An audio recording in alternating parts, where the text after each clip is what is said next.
the men's final and all the tennis over the weekend. P-Mac, how are you today, pal? Okay? Christopher, how are you? I hear you've had a rough hour or so. So we're going to take your mind off of the trips you gave away and get on to some tennis. You need to come down to Australia one of these years, by the way. One of these Phenomenal days. event. Phenomenal event. It's been, listen, well, let's do that first. How about the injuries on the men's side? Murray, Djokovic, Nadal, Wawrinka. Anything I have to be concerned about? You want to say wear and tear? Highlight those injuries.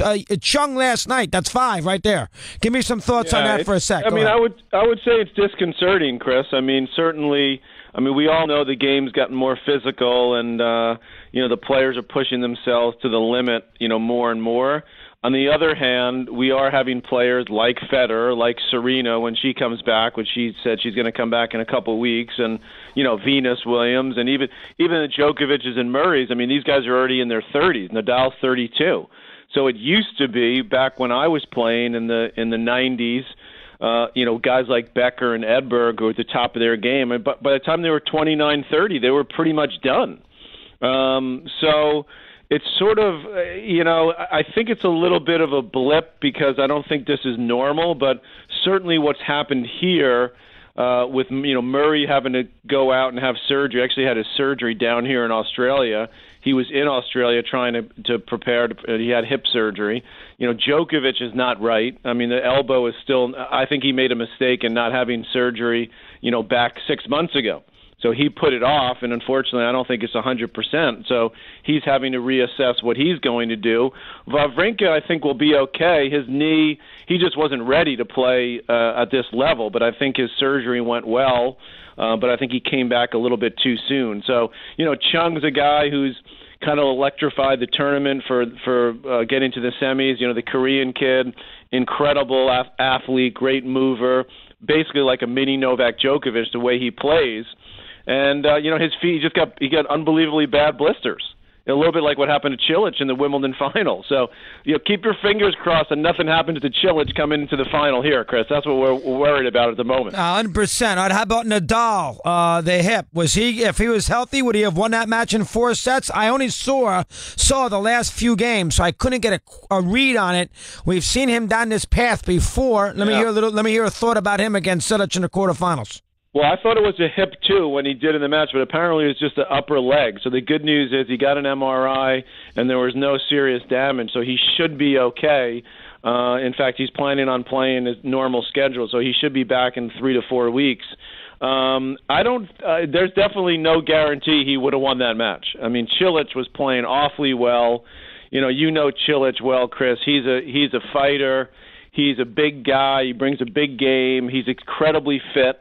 So he was actually bullying Rafa around. I mean, could Rafa have found a way to win it in 4? Absolutely. But that being said, Cilic was matching him toe to toe. The conditions are pretty quick here, so that helped Cilic. He could win a lot of free points on his serve, and he's an incredibly strong and fit player. So I don't think it wasn't one of those matches where it was a given that Rafa was going to wear him down, and beat him just with physicality. So I think that was a match that was a very high level, and Cilic is going to have to play at that level and then some to beat Roger Federer, who's just been. I mean, talk about cruise control. The guy's 36, and he's absolutely barely breaking a sweat. I mean, he hasn't dropped a set the whole tournament. What is the key here? I mean, I don't want to hear about the racket. I know short of points. I get all that. He's a genius with the schedule. He never overdoes it. I guess those are the 3 reasons. I mean, it's very difficult to be as great as he was and then fall off and, be 7-8 in the world, and lose to Nadal every time you turn around. And you can do that, but you don't usually come back to the great form. Mm-hmm. He's the only guy I've ever seen who was the world's best player of all time, didn't fall off the face of the earth, but got back to, mortality, and then I was resumed as the greatest player of all time. That's never occurred in the history of tennis. Your brother wasn't like that. Borg wasn't like that. You know what? You're so right. Every time that someone's got knocked off the mountaintop, they've never climbed their way back, or maybe Sampras won one, right? Remember, he won the U.S. Open, right? But no one's ever gotten back to where they get back to number 1 and they're dominant. So it's mind-boggling. I mean, it really is mind-boggling to watch how this guy can still move and still play. Obviously, the conditions changing here have helped him because it's easier for him to hold serve. He can play quicker points. But all that being said, I mean, he's got to move incredibly fast to be able to play he doesn't have to play the grinding rallies. Remember when he played Nadal here and Djokovic when the court was a little bit slower? They'd have those exhausting baseline rallies, which he could do, but he just couldn't beat those guys doing it.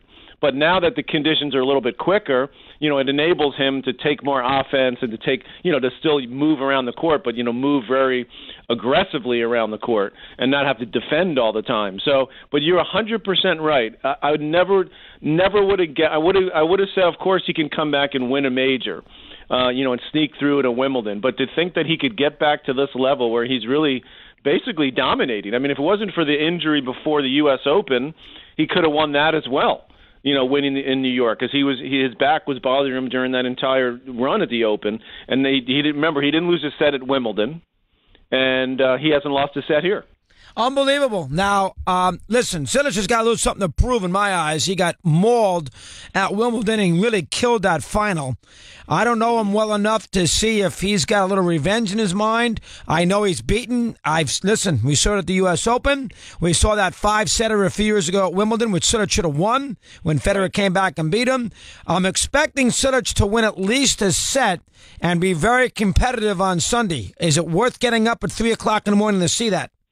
It's definitely worth getting up. I mean, you're right. He's got to show up. I mean, he can't pull what he pulled at Wimbledon, which was, obviously he had some foot issues, but, the tears that upset in the breakdown. What happened last night with Chung was basically exactly the same thing. It's like you're watching the first set and you're like, what, is this guy completely frozen? I mean, he's not even moving, and Federer is just toying with him, and then all of a sudden he goes and shakes hands. The match is over. Cilic was a little bit different. At least he stayed the course. He stayed out there. But it basically had a set in the breakdown in the Wimbledon final. You're like, what's going on here? Is this guy hurt? Is this a mental breakdown? So, Cilic is known as a very tough, stoic kind of guy, and that was mind-boggling to see that. So I think here, remember, you always make a big deal about this, Chris. He's got the extra day off, okay? So he had a tough grinding match against Nadal, but he pulled up fine out of that. Then he took out Edmund, which was a pretty routine straight-set match. Now he's got 2 days to recover. I mean, no excuses. You better come and you better be ready to go. I don't want to see any injuries to the knee, to the feet. I mean, if he does that, he can test Federer. I don't think he can beat him. He certainly has done it before. But I mean, the way Federer is playing right now, to me, it's just how does he beat him over 5 sets? Can he take a set or two? I think he could. But to me, he's got to empty the bucket. Well, he's got to overpower. He's got to overpower him. Is what he's got to do. He's got to overpower him with that first serve, and he's got to overpower him with the forehand. That's how he's got to win the match, right? Yeah. I mean, he's got to take some chances on the second serve return and be aggressive. But the thing is with these conditions here, and it's supposed to be quite hot, Chris, on Sunday night, which makes the ball fly a little bit more. That allows Roger to really not over-serve, so he just can hit his spots with his serve, which he's the best ever at. And the court helps him, and the conditions help him that he doesn't have to, try to hit 130. He can hit 120, 118 miles per hour on the first serve, and he can win quick points that way. So he's the best spot server I've ever seen. Cilic has got to go big. He doesn't hit his spots quite as well as Federer, and he's got to just serve huge. But look, Roger's got so many tools in his arsenal. I mean, he can bring out the slice.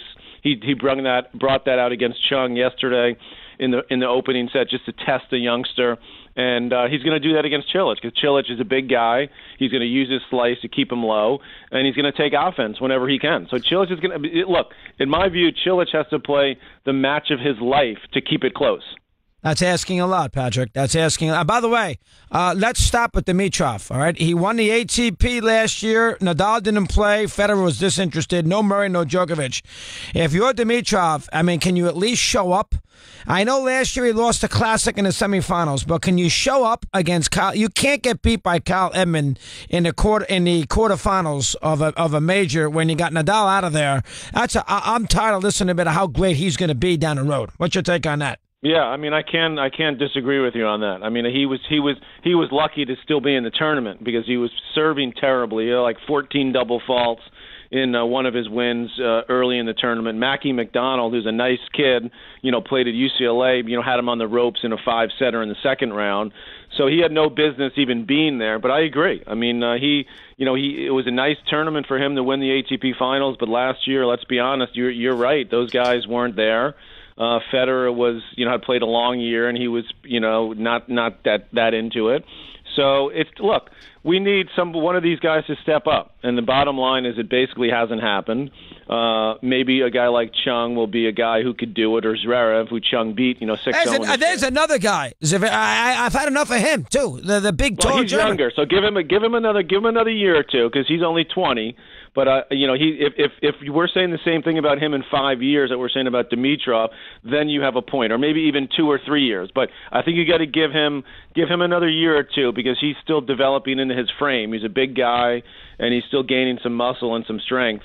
But that was a shocking loss the way he lost to Chung. I mean, Chung humiliated him in the 5th set. Humiliated. All right, now let's do the women's side here. I've watched. First off, Patrick, here's the one negative, and I know it's because of the schedule. Every time you want to watch the Australian Open, when you get home at night, it starts at 9:30. It's women's tennis. I never see them. They don't put the men on early. The men are if they play an afternoon match, it starts at midnight. It's very difficult. I mean, if you want to watch women's tennis, and it's not your fault, I'm just in a normal hour in the East Coast, you're going to be watching women at the Australian Open. What can we do about that? Well, it is tricky because the night obviously they've gone to prime time here because the event is so big and the ratings are huge for tennis in Australia. So that's why they've moved the matches to the nighttime finals, which killed us. It used to be a 2 p.m. final. It kills ESPN. The thing with the schedule is that that's sort of random, Chris. I don't think that's planned because that's just the middle of the day. That's in the middle. So when you turn on your TV at 9 or 10 at night, it's always women's tennis, Pat. Every day this week, it's women's tennis. All it is. But that's I don't think that's planned, and it, certainly ESPN has nothing to do with that because we have to take what the schedule gives us, and basically whatever the best match, that's the one we're going to put on when you turn on your TV at 9, 10 at night. So obviously the first week you're jumping around a lot more and you can get to more courts. But are you talking about once you get to like the second week, or are you talking about the whole tournament? I'm talking about on Laver. It seems like every day you turn on, it's women's tennis. That's what it seems. Well, I'll tell you what. On Laver, every single day during the day session, there are 3 matches.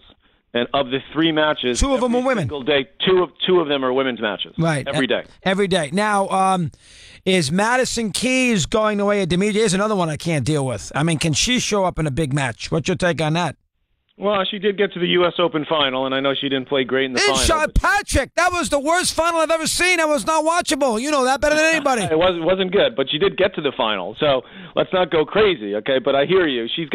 Here's her problem, Chris. Her problem is that she's a power player, and if her A game isn't there, she has no B or C game. That's the bottom line. I mean, she's gotten in better shape physically. She's looking very good, but she needs to be able to understand. You don't need to hit the ball Mach 10 to win tennis matches, okay, and to win points. Especially when you're playing against a Kerber or a Halep, the players that have dominated her because they're great counterpunchers. They just keep the ball in play, they move her around a little bit, and they wait for her to self-destruct. So she needs a plan B.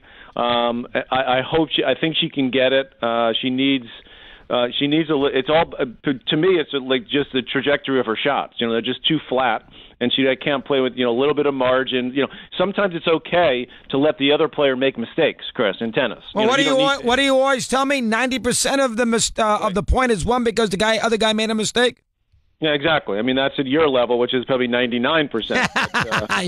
But but you're right. Even in the pro game, most points are won. Your opponent misses a shot.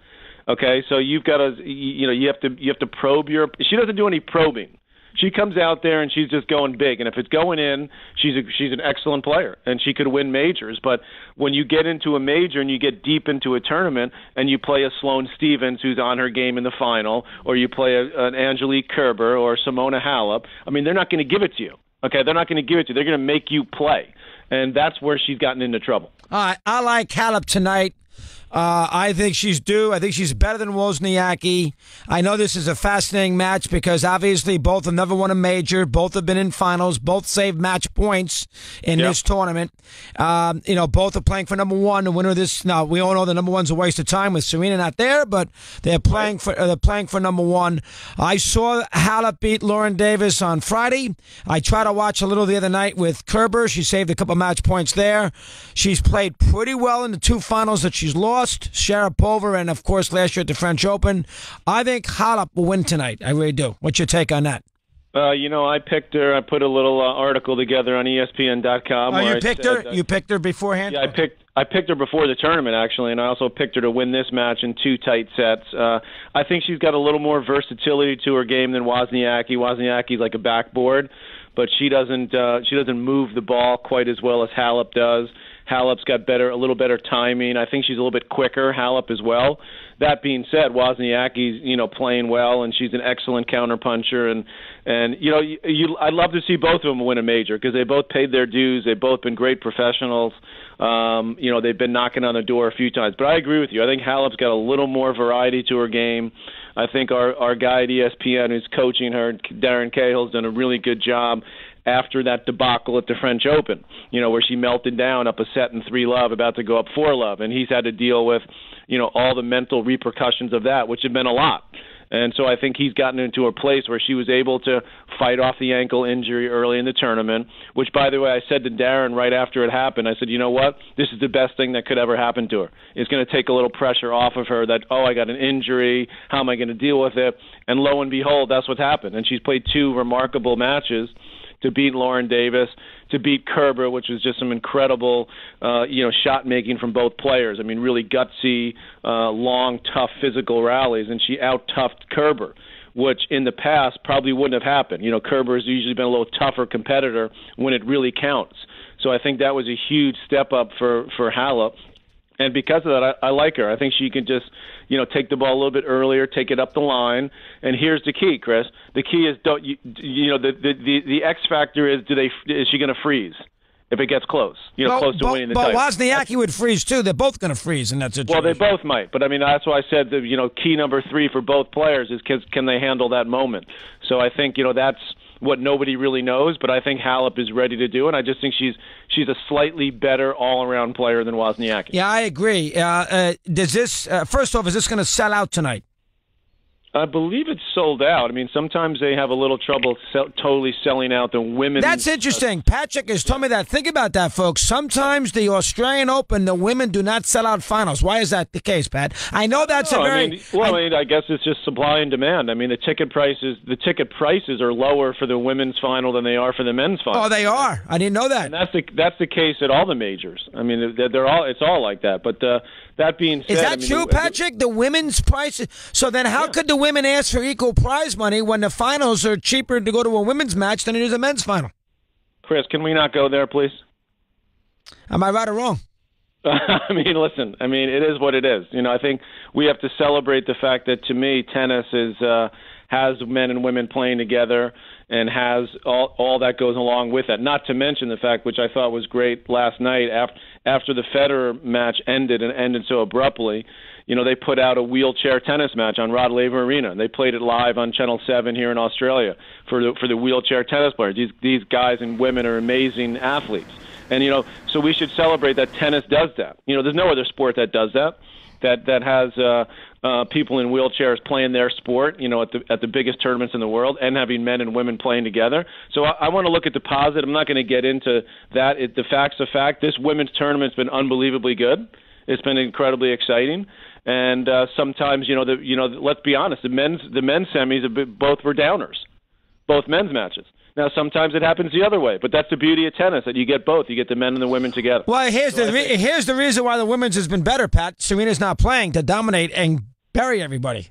That's the reason. I mean, everybody is flawed. So as a result, you got a lot of interesting matches because, they are flawed tennis players. When Serena plays, she kills everybody, so it gets boring. That's the reason. Don't you agree? No, I don't agree. Oh, come on. Because Serena only plays one player per match, so there's still all these other matches going on in the tournament. So, and the last time Serena played at the Australian, well, last year she won it, and the year before she lost to Kerber in the final, which was a great match. So, no, the women have had some awesome tournaments down here with and without Serena. Now, is she okay, Indian Wells? What can you tell me about that quickly? Let me hear. Serena. Well, she's actually playing. She just Fed announced Cup. she's going to play Fed Cup. I saw that. Fed Cup in a few weeks, yeah. So she's going to play Fed Cup for the U.S., so that'll be sort of her entry back in. And then I believe, her plan is to play Indian Wells, yeah. All right, she is. Have you had a good time? You like going down there, right? Oh, it's great. Great tournament. And guess what? Me and my big bro are going out to play a little golf this morning. He stayed there for 2 weeks, Johnny Mac, huh? Yeah, he's here. So he's into golf all of a sudden. So we played in the seniors, played some doubles, and had some fun. Did you win? Did you win? We did, yeah. We won a couple matches. You won the who'd you beat in the final? Ivan Isevic and Philippoussis. John serves first in that? I always let John serve first. Yeah, absolutely. You kidding me? I know my role, Chris. Who plays? You play the deuce court or the ad court? I play the deuce court, yeah. Play the deuce court. Yeah. Do you, is that a super tiebreaker in a third set, 1st to 10? They do the fast four here. They do sets to 4 and no ad scoring, play lets. It's great. It's great fun. So they play 1st to 4 games, no ad scoring, and they play lets on serves? Yeah, exactly. And by the way, I went out and watched the juniors yesterday. I watched Peter Korda's son. He's American, Sebastian Korda. He's in the final of the boys, and they play lets in the juniors, okay? And they have a shot clock on the court. Makes absolutely no difference. It's great to watch. They played lets. They sometimes it helped the server, sometimes it helped the returner. Had no real impact on the outcome of the match. I watched the whole match. And you had to serve within 20 seconds, something like that? 25 seconds, and they have a clock on the court. Wow. And by the way, this American Senjin, whatever his name is, he's no day at the beach, this guy. What's his name? Which guy? Tennis Sandgren? Oh my gosh, he got himself. Yeah, he got himself into some hot water there. Stay off Twitter if you are a tennis player. Please stay off it. You got that, yeah. Particularly if you got some of the views that he apparently has, which is not good. No, not good. How's it? By the way, I know Pat's gonna play golf, but I'm into talking to him today, so the hell with it. What's the story? Patrick's got a daughter, folks, who's 11. Patrick, is she 11? All right, stop it now. Stop. No, I want to get into this. Give him a chance. Let him hear. I got to go. I can't be late for my tea time, all right? I love you, buddy. See you later. P-Mac. Very good. He does have a daughter who's quite good. 24 after the hour. We continue here on Mad Dog Unleashed right here.